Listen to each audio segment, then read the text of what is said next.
Hello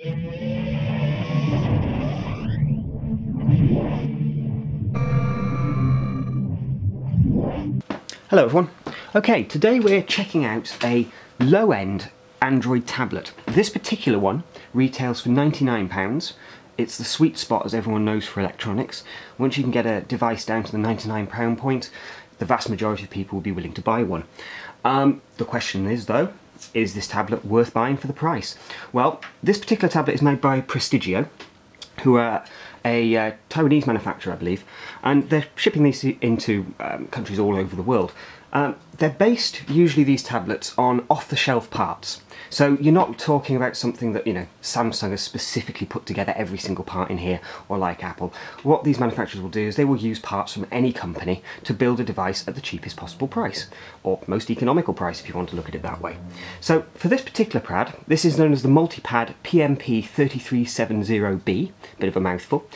It's made probably more closely as a personal media player than a classic tablet that I would kind of describe. It does run the full Android operating system. You've got everything going on there that you would normally. But just with the way they kind of position this and the price and the screen resolution makes me think that this is a device that's probably more for media than it is for doing a lot of gaming on or anything like that. So basically, it's a 7-inch tablet. It's made of plastic. So it's a completely plastic construction, plastic screen, plastic back. It's not overly heavy at 326 grams, so, quite light, quite light. It's not the sturdiest of constructions, I would say. There is some flex and give when you kind of move it like that, and you can just hear, be able to hear that clicking of the chassis there. Along the top of the device, we have a power button and the volume rockers, and also a micro SD card slot as well that can take up to 32 gig. There's actually only 4 gig of system memory available in here for storage, of which you'll only have about 1.8 gig to 2 gig available to actually store your stuff on. So this micro SD card slot is going to be absolutely essential for you if you want to get any extra memory into the device. On this side here, you've got a micro USB port and also a separate power connector as well. Unfortunately, this device does not appear to charge through the USB port. You have to use the supplied AC adapter, which is a bit of a letdown from my perspective, because I think nobody wants to carry an extra charger around. But I've tried charging through the USB port using a separate adapter, using cable on the PC, and it's a no-go. It simply will not charge. You will need that separate AC adapter. On this side, absolutely nothing of note, and on here you've got the speaker grill and a 3.5mm jack. So the screen on this device is an 800 by 400 capacitive touchscreen. It is behind plastic though, so you are going to lose some of the quality and the definition, and for my mind it does impact the quality of this screen. Bit of a shame. You've also got a front-facing webcam on here as well. And the actual CPU inside here is clocked at 1 GHz with 512 of system RAM for running all of your applications. There's also Wi-Fi, 802.11b, G and N in there, although from what I can tell it's not a dual wireless antenna, i.e. MIMO. Other than that, not a bad piece of hardware for £99. Overall, a light and thin device. You could quite happily pop it into your pocket and not worry about it too much, or well, a large coat pocket particularly. The only kind of drawback I would say is the plastic screen. That is going to be a downer for some people, although for others, if you're looking at this device for a child or for an older grandparent or something where you're slightly concerned that obviously giving someone a glass screen could do more harm than good, then this might be absolutely ideal. Okay, let's take a look at the software. Power on. Okay, first thing to note is I've tried to set this camera up at the best viewing angle possible to kind of give you an impression of what this screen is like. I'm afraid the viewing angle is not brilliant. Glare is a big problem for this screen, and general readability. The plastic on top of this has made the screen very, very reflective, unfortunately. As you can probably see, you can actually see part of my camera and even my hand when I'm nowhere near it.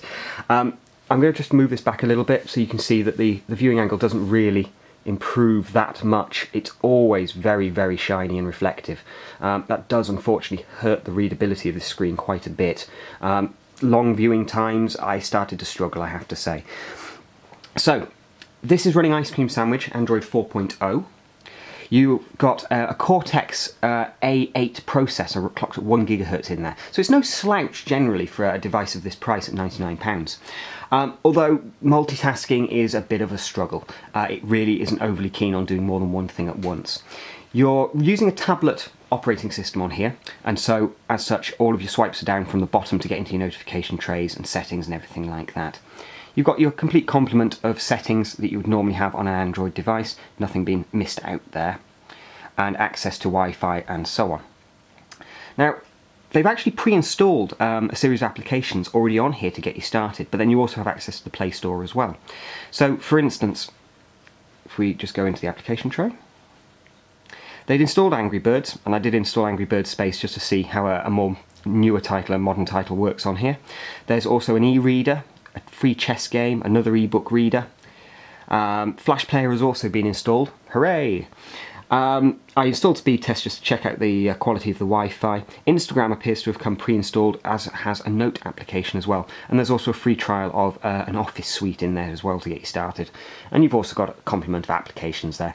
There were a few other games and so on installed, but they were taking up quite a bit of space and I needed to put some test apps on here, so I took those off, including a racing game that was passable. Not the best game I think I've ever played. And also a currency converter as well. And you also nicely have access to the actual camera here as well, and Facebook.